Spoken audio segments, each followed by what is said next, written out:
Okay. Hello, Louisville. Guess who's coming to dinner?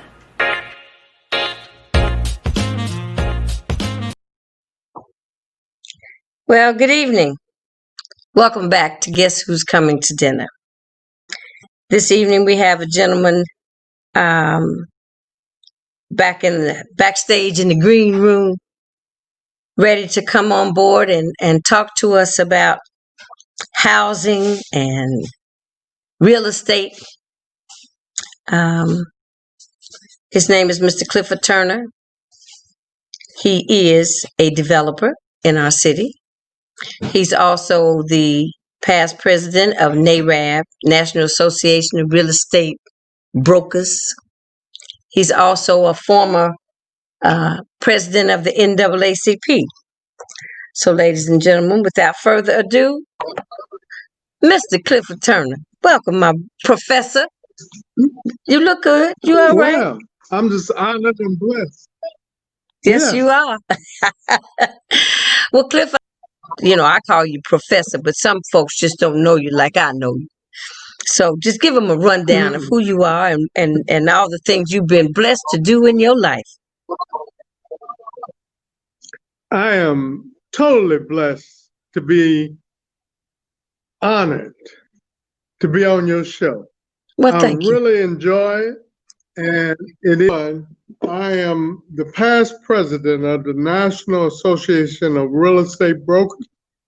2, I am also past president of the National Association of the Advancement of Colored People. We call that here the NAACP. Yes, sir. Now, I have spent a lot of time in building and uplifting the community, Okay. especially in regards to housing.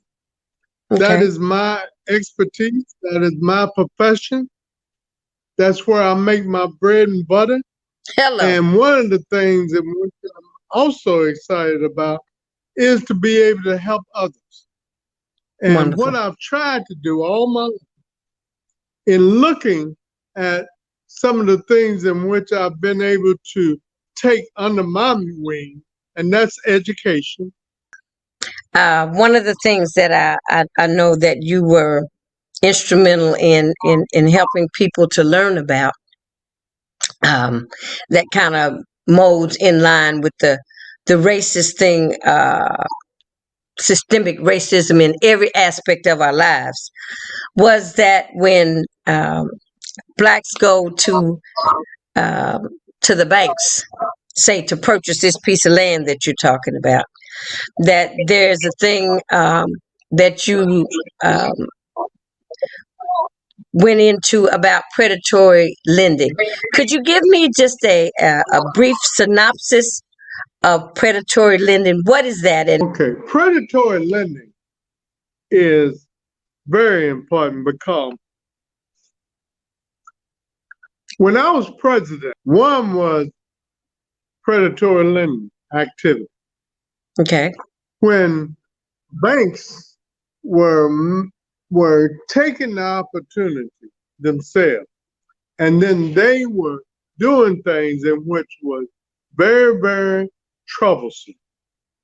They were able to ensure that they would be able to take money and then they would give it to certain individuals of their choice. Now, that's illegal. not black folks. They wasn't So, trying to give it to black folks. oh no. We had a round table, is what we call it, in the Okay. Oval Office. And of course, that was the first time I had been there. And a lot of resources. But the major thing that I want to ensure, and that is how you are treating African Americans in the Gulf Coast region. Caucus was Right. with them, but we Right. gave the lead. Okay. And then we were able to create the teeth that was so important to ensure that Americans had a role in what we call predatory lending. Technical difficulties, but he should be able to get back in. But predatory lending, just to kind of break it down to you, what he was talking about is when banks took advantage of blacks, gave us loans with higher interest rates. When the whole housing bubble happened, that's what predatory lending is. If you think of the word predator, somebody that stalks or seeks to do harm to someone else. Housing in the West is very prevalent because it's so important that we are able to own and control, especially land in which we live on. One of the things in which I have seen that's so important, that is, we don't own anything. I used to always say, you know, if you don't own a brick on Broadway, you don't control anything. Right. So it's so important that we need to own and control everything in which we are able to travel on. Are there stumbling blocks put in front of African Americans that don't allow them to become homeowners? Tell me about that. Yeah. What do you mean that they didn't have a plan? Because see, a lot of times, just to say that you want to buy a house, there's some steps that you need to take.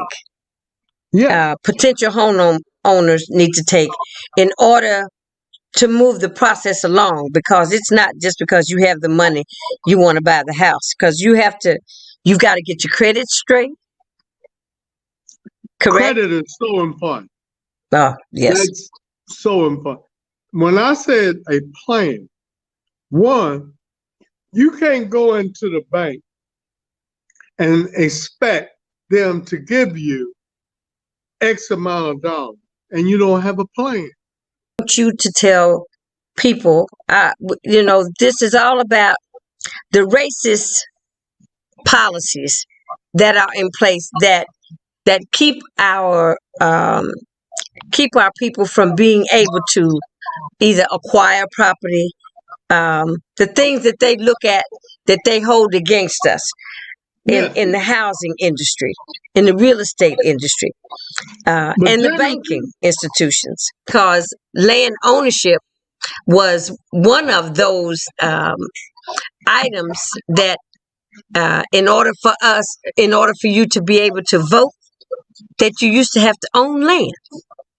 When you go out of this country, wait a minute, let me tell you this. When you go out of the country and you're in another country, now how they treat you or how your country treats you, if you have to go to the embassy, it will depend on whether you own land. Janice, you have said a mouthful. To vote on that. First what, thing, 50 years, 60 years later? That's it. I had to make a decision of whether or not that land was going to be turned into an upscale development. You're talking about the Iroquois housing projects, right? No, not that. I'm talking about out past that, around the area it was near the area where the busing was. I had to make sure that I had of that night. I was standing there with my father during the civil rights era. Then I had to be the one to make a decision of whether or not that land was going to be upscale neighborhood. As my mother would say, Clifford Turner, how you like me now?